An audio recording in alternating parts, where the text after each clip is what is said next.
On vous retrouve pour un nouvel atelier pour le salon de la chasse Solognac. Je suis en compagnie de Cyril, des Sultans Landais, qui va nous raconter un petit peu ou nous lancer l'atelier qui va se passer juste derrière nous, accompagné de Jean-Paul et Laurent qui nous feront une démonstration de chien d'arrêt. Si tu veux. Donc déjà, merci Laetitia de nous avoir accueillis sur ce merveilleux site de Solognac. Donc là, on va mettre en présence des chiens d'arrêt. Donc on a Pointer et Setter, donc des chiens britanniques. Malheureusement, on n'a pas de continentaux. Donc là, ce qu'on va faire, c'est une petite démo avec des chiens, un Setter, donc un britannique, un jeune chiot. On va le mettre, ce qu'on dit, c'est on le met en présence d'une plume pour pouvoir qu'on voie ses arrêts. Donc on va commencer par Patrick avec son jeune Setter. Donc je vais le chercher, qu'il nous fasse voir comment on éduque un chien dans ses plus jeunes âges à lui les facultés à l'arrêt. Patrick, tu peux venir? Donc voilà, donc on a Patrick avec un jeune setter. Quel âge il a Patrick? 3 mois. Donc voilà, donc là Patrick, ce qu'il fait, c'est qu'il est en train, avec la plume, il est en train de le faire arrêter. Donc un chien d'arrêt naturellement à l'arrêt, mais là on essaye justement de le faire arrêter au niveau de la plume. Donc là voilà, tac. Donc là bien sûr un jeune chaud, comme quand on est jeune, on a toujours aspiré par d'autres éléments qui bougent. Au niveau de la concentration, c'est... Mais ouais, le jeune chaud malheureusement il veut tout découvrir, donc au niveau de la concentration, donc là hop.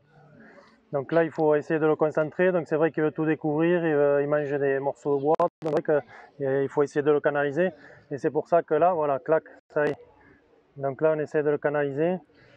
Ah, il a vu les copains. Malheureusement, il a préféré partir.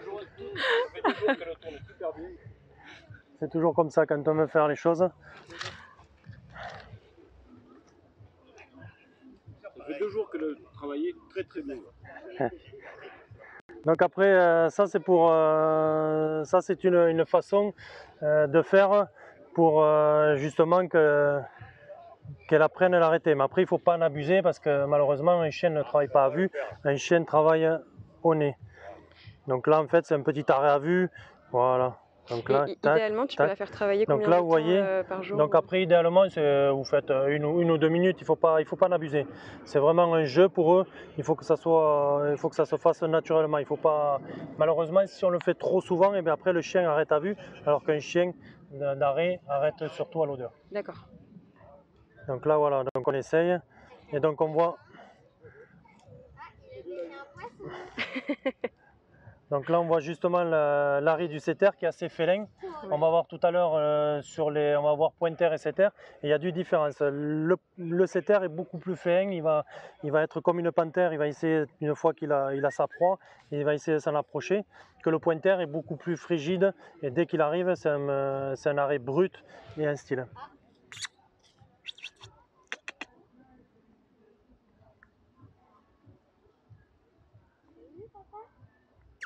Et bien, elle a travaillé tout ce matin, tout hier.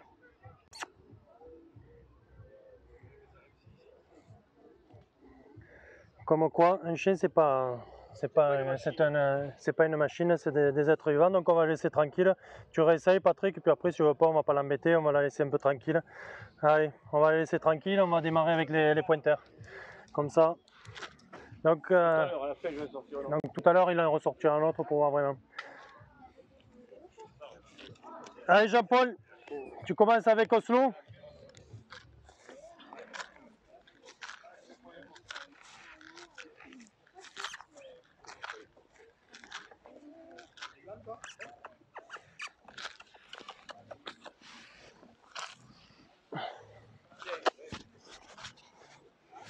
Il va rester avec moi.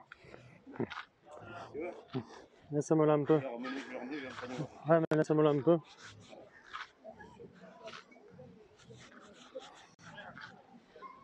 Du coup, le prochain chien, c'est un pointer qu'on va faire arrêter une caisse d'envol. Donc, on va d'abord mettre un premier chien, donc un pointer, qui est un britannique. Donc, c'est un chien qui est dressé. Et donc ce qu'on appelle sagesse à l'envol et feu, c'est-à-dire que le chien ne doit pas partir derrière le gibier. Ah, le voilà. Donc là, ça y est. Donc là, on voit qu'il est à l'arrêt. Donc le chien est bien tendu. Donc ça, c'est le style à l'arrêt d'un pointer, c'est-à-dire que le chien est debout sur ses pattes et bien à l'arrêt. Donc pointer, en anglais, ça veut dire to point, ça veut dire pointer le gibier. Et le setter, to sit, donc normalement, il doit être un peu plaqué au niveau du sol. Okay. On doit passer une main sous le ventre. Donc là, on voit que le chien est bien à l'arrêt. Donc Jean-Paul va le faire lever. Le gibier va partir. Et normalement, si tout veut rigoler, le chien doit rester sage en bois les feux. Voilà, clac, le chien part. Le chien est à l'arrêt. Là, il vient de tirer. Hop, le chien est à l'arrêt. Il n'a pas bougé. Il le raccroche. Et voilà. Donc c'est ce qu'on appelle un chien à la sage à l'envol et feu. Ce qui est obligatoire en concours, si autrement le chien n'est pas classé. Donc après c'est juste un dressage. Après c'est pas le chien n'est pas lui-même, il n'a pas ses facultés à rester sage à l'envol et feu. C'est juste une sagesse qu'on inculque. Donc c'est un dressage pour éviter que le chien ne parte derrière, parce qu'en concours il ne faut pas qu'il parte. Après à la chasse, on n'en a pas besoin, parce qu'au contraire quand un gibier est blessé, il vaut mieux que le chien le suive et aille l'attraper. Après ça c'est juste au niveau du dressage où c'est qu'on le demande pour pouvoir être classé. Donc là on va mettre notre perdreau. Donc ce qu'on va faire, c'est qu'on va mettre un pointer à l'arrêt et après on va mettre d'autres chiens. Garde-le pour tout à l'heure. Un petit qui semble intéressé. Qui c'est qui le veut, il a vendre? Tu le veux? Non? Il est mignon. Donc là ce qu'on va faire, c'est qu'on va mettre un pointer à l'arrêt et après les autres on va les mettre derrière. Donc on appelle ça les mettre au patron, c'est-à-dire qu'ils respectent le premier. Donc malheureusement les premiers chiens qui arrêtent, obligatoirement un chien veut chasser, donc il veut être le premier, donc il faut l'inculquer ça aussi, qui respecte l'autre pour éviter de faire voler, de mettre à l'essor l'oiseau. Et ça tu l'apprends en dressage? Donc ça c'est que du dressage. Voilà, okay. Donc il y a des chiens qui généalogiquement qui vont le faire, qui vont patronner, mais après tac, hop, arrêt. Donc on a un premier chien à l'arrêt. Et donc après on va mettre. Donc après les autres, donc il y en a un à l'arrêt, normalement les autres doivent respecter. Et là ils ont quel âge les chiens de donc Jean-Paul? Ça c'est un Hudson, il doit avoir dans les 7 ans. Lupin il a dans les 5 ans. C'est ça, elle 5 ans. Donc là on a un setter qui n'a pas arrêté. Et donc là on a bien Oslo derrière, ça c'est un vrai arrêt à patron. Ouais. Okay. Donc un vrai arrêt à patron, c'est-à-dire que c'est ça, le chien. Donc on voit que Lupin est passé un peu plus devant parce qu'obligatoirement il veut s'accrocher l'oiseau.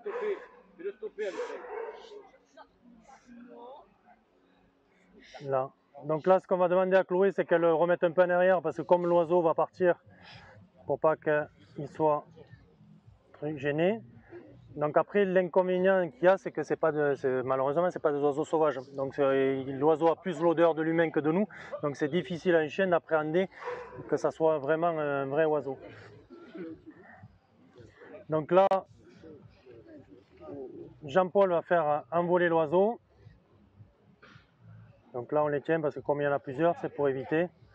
Donc Jean-Paul il va lâcher l'oiseau.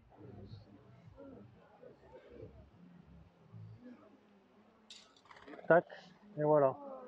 Et donc l'oiseau est parti, les chiens sont sages à l'envol et feu. Jean-Paul il va tirer, il n'a plus l'amorce donc il ne va pas tirer. Et donc voilà. Donc là on a vu les arrêts. Donc après malheureusement on n'a pas vu le setter bien arrêté parce que normalement le setter doit arriver, il doit bien se plaquer. Oui, ce que tu dis, il doit s'asseoir et il doit être vraiment comme une panthère qui va chercher un oiseau. Ce que tu dis, côté félin quoi. Donc après, ouais, là c'est bon, on a à peu près vu. Donc merci à vous. Donc on va à Chloé. Donc Chloé 17 ans. Donc c'est vrai que des fois on dit que la chasse, malheureusement il n'y a pas de femmes dans la chasse ou qu'on est sectaire. Oui, donc de plus en plus de femmes. Et donc Chloé 17 ans et la première fois que je t'avais jugé, tu avais quel âge? 15 ans non? Non. Quand la finale des jeunes, 14 ans. Ah, encore plus petite. Un peu plus petite, je Donc crois. je l'ai jugée à la finale des jeunes avec un pointer. Et donc elle avait 13 ans. Et donc depuis la passion Passion a pris l'envahit. et Donc c'est vrai qu'elle est toujours là. Et c'est vrai que ça fait génial. plaisir de voir des jeunes, en plus des filles qui sont dans la chasse C'est clair. et qui aiment les animaux et qui aiment ce chasse. Parce que c'est plus qu'un chien de chasse, quand on a, c'est vraiment des compagnons. Du coup, Donc c'est ton vrai chien. donc c'est le Ouais. chien de la famille. Super. Voilà. Donc merci Très Chloé. beau. Ouais, merci pour la démonstration. Voilà. Donc ben voilà, la démonstration se finit sur ce Top. magnifique site. Donc c'est Ouais. vrai qu'on a pris beaucoup le plaisir. À chaque fois, c'est un énorme plaisir de venir sur ce site-là et de pouvoir faire partager avec le public les chiens d'arrêt. Et on va embrayer avec quelques questions du coup. Ouais. Déjà, si tu peux te présenter peut-être et ta structure aussi, et ce que tu fais et la passion que tu as. Donc moi je m'appelle Cyril, donc j'ai un affixe. Donc un affixe, c'est quand on a un élevage, on a un affixe. Donc moi c'est les sultans landais. Donc après moi ma structure c'est une petite structure, je ne suis pas professionnel, c'est une structure amateur et c'est la passion du chien qui m'a fait venir à monter mon propre affixe pour après obligatoirement quand on a des chiens on est content d'avoir son affixe qui soit classé. Comme ça. Donc c'est surtout la passion du chien qui m'a fait venir à faire des concours et avoir mon propre affixe. C'est top. En tout cas, merci d'être là. De rien, merci à vous. Et on a vu du coup des chiens qui avaient différents âges. On a vu des tout jeunes chiens et des chiens un peu plus matures. À partir de quel âge on peut commencer à éduquer et dresser un chien d'arrêt? Éduquer un chien, de toute façon, depuis sa naissance, la femelle éduque son chien. Parce qu'obligatoirement, un chien, il s'éduque dès son plus jeune âge. Parce que son cerveau, comme un humain, son cerveau, il se forme petit à petit. Et donc, il faut l'idéal, c'est l'avoir en famille. Comme ça, il a le bruit d'une tondeuse, le bruit d'un aspirateur, et bien, il se familiarise. Et en fait, on appelle ça la sociabilisation. Donc, un chiot, on le sociabilise dès qu'on l'a 2 mois, et bien, on le sociabilise. On l'a en famille, on lui fait voir, plus on lui fait découvrir l'environnement, et bien, plus son cerveau va s'habituer et il ne va pas avoir peur, par exemple, d'une portière qui claque ou d'un bruit bizarre. Donc, le chien, en fait, on appelle ça la sociabilisation. Donc, depuis qu'on le prend à 2 mois jusqu'à 6-7 mois, on le sociabilise. Après, on le sociabilise toute sa vie parce qu'obligatoirement, il va découvrir toute sa vie. Mais un chien, un chiot avec son cerveau, en fait, toutes les informations qu'il prend, eh bien, il les assimile et en fait, il crée son propre caractère. Donc après, au niveau de la chasse, à partir de 8 mois, on peut commencer à les sortir, à les faire courir, à les faire prendre des oiseaux. Mais après, c'est vrai qu'un chien, il faut être patient et à 8 mois, un chien ne veut pas arrêter, rapporter, écouter. Il faut que le chien se fasse. Il ne faut pas essayer obligatoirement, si on veut le dresser trop vite, eh bien, on coupe toute sa maturité et toute son expérience et malheureusement eh bien, on le conditionne et malheureusement il n'a pas toute sa brillance qu'il aurait, alors que si on le laissait, après il ne faut pas le laisser faire, mais s'il prenait ses initiatives par lui-même. Donc il faut essayer d'aller à son rythme au maximum. Il faut aller au rythme du show, il ne faut pas vouloir aller trop vite. Okay. Il ne faut pas vouloir aller trop vite. Et tu nous as parlé tout à l'heure que du coup là tu étais venu avec des Britanniques, tu nous as parlé aussi des continentaux. Voilà. Quelle est la différence, s'il y en a une d'ailleurs? Après la différence entre britanniques et continentaux, déjà c'est au niveau du pays. Les Britanniques, ça a été fait en Britannique, les continentaux, c'est plutôt l'Europe. L'Europe, c'est un peu la France, donc déjà il y a cette différence-là. Après, au niveau des races, toutes les races ont leur spécificité. Dans le galop, dans les enraies, tout ça fait que chaque chien est spécifique. Parce que même dans une race, un setter irlandais ne sera pas pareil qu'un lemon ou qu'un setter anglais en général. C'est quoi? C'est dans la stature, la donc posture? En fait, dans la stature, dans la posture, dans l'arrêt. Donc dans le britannique, le pointer, comme on a vu, mais c'est tout point, donc le pointer va être droit, il va être très tendu. En fait, l'avantage du pointer, c'est qu'il va s'arrêter, mais brutalement. Que le setter, il va prendre une émanation, il va commencer à se plaquer, il va faire comme un léopard, essayer d'aller. C'est très félin, c'est ce que tu disais tout à l'heure. C'est vraiment quelque chose de félin. Et après, les continentaux, obligatoirement, le continental est un chien aussi qui arrête, et ça fait partie du 7e groupe, donc c'est des chiens d'arrêt. D'accord. Et est-ce qu'il y a des différences entre mâles et femelles aussi? La différence, c'est déjà morphologique. Le mâle est plus grand que la femelle. Après, l'inconvénient de la femelle, c'est qu'on sait que 2 fois par an, elles ont les chaleurs, donc obligatoirement, en 3 à 4 semaines, elles sont privées un peu de chasse parce que malheureusement elles perturbent un peu le truc. Après, c'est juste les chaleurs, je pense, qui fait la différence entre un mâle et une femelle, quoi. Ok. C'est surtout ça. Et la morphologie, après, un mâle est beaucoup plus grand qu'une femelle, mais ça c'est général. Après, il peut y avoir des exceptions dans les races. Et quelle est la race la plus présente en France? La race la plus présente en France, c'est le setter. Le setter, c'est l'un des chiens qui est le plus représenté. À un moment donné, c'était l'Épagnol breton et le setter a vraiment pris le pas par-dessus. Et c'est vrai que au niveau des naissances, c'est lui qui est le chien préféré en France. D'accord. Et tu dis que c'était un vrai compagnon de vie. Et en termes de caractère, en termes de vie en famille, lequel tu conseillerais à quelqu'un qui chasse et qui... Après, généralement, un chien de chasse est un bon compagnon dans la vie.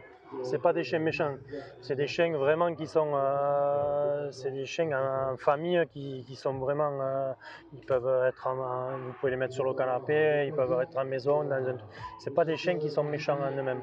Après, c'est vrai que après il y a des braques où c'est que sur des braques comme ça qui peuvent être un peu plus mauvais, mais après c'est général. Dans la généralité, tous les chiens de chasse en principe ils sont pas méchants.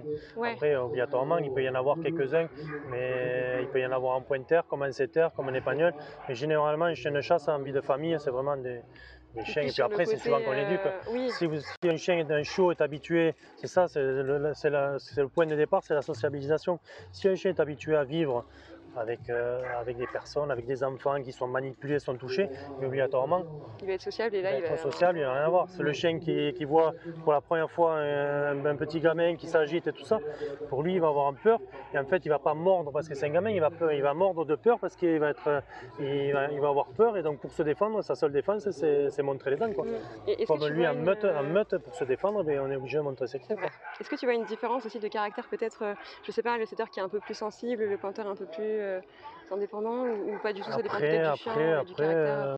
Après, ça dépend des caractères, des lignées. Il y a des lignées plus sensibles que d'autres. Mais après, sur du pointeur, du setter, de l'épagnol, du braque, généralement, il n'y a pas de souci. En vie de famille, ça se passe plutôt bien. C'est des très bons chiens de famille. Ça se passe plutôt bien. Ouais. De toute façon, on en a beaucoup à Solognac qui ont des chiens.